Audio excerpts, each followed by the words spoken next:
Adagio? Think we can make it through that one?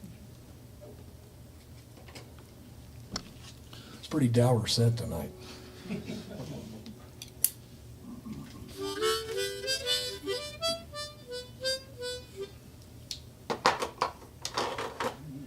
Funny thing about this record, this winnowing record, I've gotten like the best reviews, and one of those reviewers is here tonight, actually, Byron. Thank you for digging in deep, and it felt like old school rock journalism, which has been, that role has been abdicated now for music for years. And it used to be, if you read somebody who was astute, like a Lester Bangs, you would get a very quantifiable kind of review on a band. When I was a youth, I bought records based on reviews. And I'm glad I did, because all of a sudden records like Electric Ladyland and Disraeli Gears by Cream, God bless, God rest in peace, Jack Bruce, started appearing in my collection just on the basis of reviews. I was a kid playing drums in a basement in Chapel Hill, North Carolina at the time, just a kid. But, and nowadays it just doesn't seem like the reviews are very much more than infomercials. Occasionally somebody will take apart a Radiohead record and they'll come up with something that sounds more like old school rock journalism, but it's all kind of bloggish now. And so anyway, for whatever you want to do with that little tirade or discourse, whatever it is. But on this record, we've been getting these reviews from people like Byron over at Hearts and Minds, and then recently a professor of philosophy at Auburn named Kelly Dean Jolly, and I looked him up on Google, and he's kind of a somebody. But he just took the record apart, and he did so great by it. And I thought, finally, people are getting this, and so that's it's not selling worth a shit, but. But at least the reviews are good.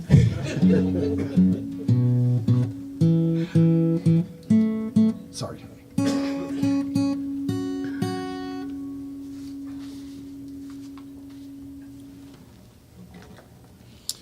Adagio is the name of this song. It's usually the slow movement in a symphonic work, and it's usually the one, there might be a restatement or a slowing down, a kind of breaking apart of a main theme, but they typically are kind of melancholy and pensive. They don't have to be that way.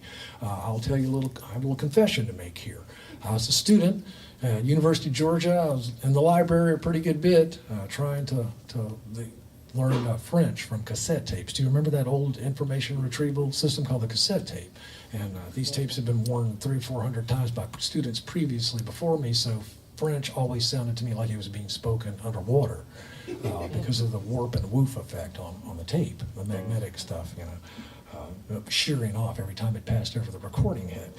Supposed to be listening to Vaughan Williams that night for a music appreciation class, and I did listen to Vaughan Williams, and there it was. Greensleeves probably is what it was. And then after that, on this particular piece of vinyl,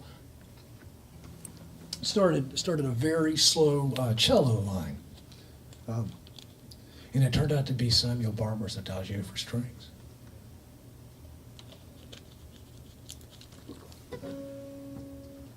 Roughly 9 minutes later, I was in tears. And in the parking lot,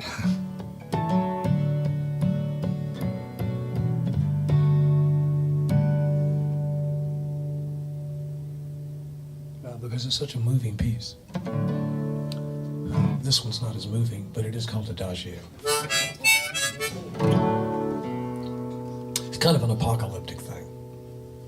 You've heard that piece, by the way. It's all over YouTube, and I think it was more, you told me it was in Platoon, right? I think it was.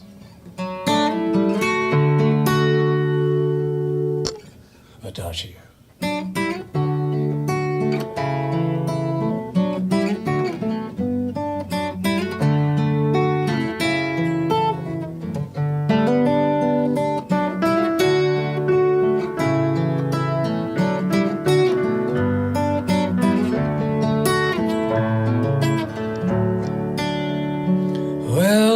Showed up fractured and it all showed up broke. It was never a story, more like an unfinished note. And the sighs, they were deafening more than pictures could show. Adagio.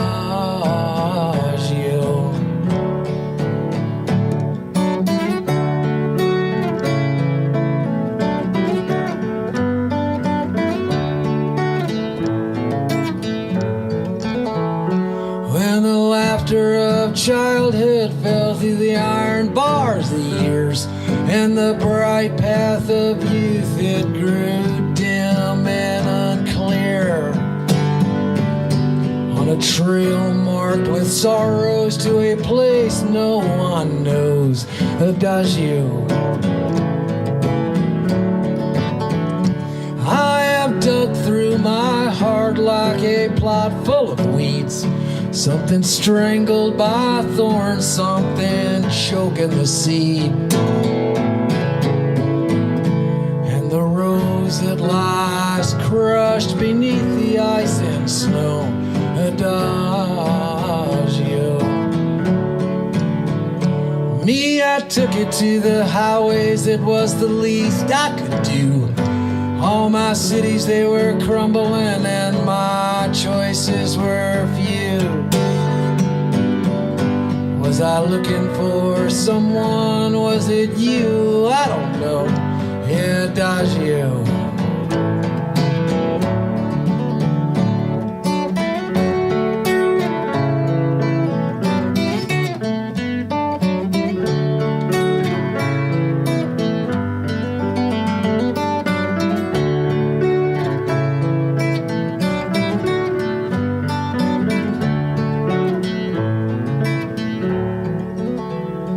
I've reached out my hand, I have prayed every prayer. I've reached out my hand to grasp the thin air. It was never a story, more like an unfinished note, Adagio. I have dug through my heart like a plot full of weeds, something strangling the thorn, something choking the seed. And the rose, it lies crushed beneath the ice and snow,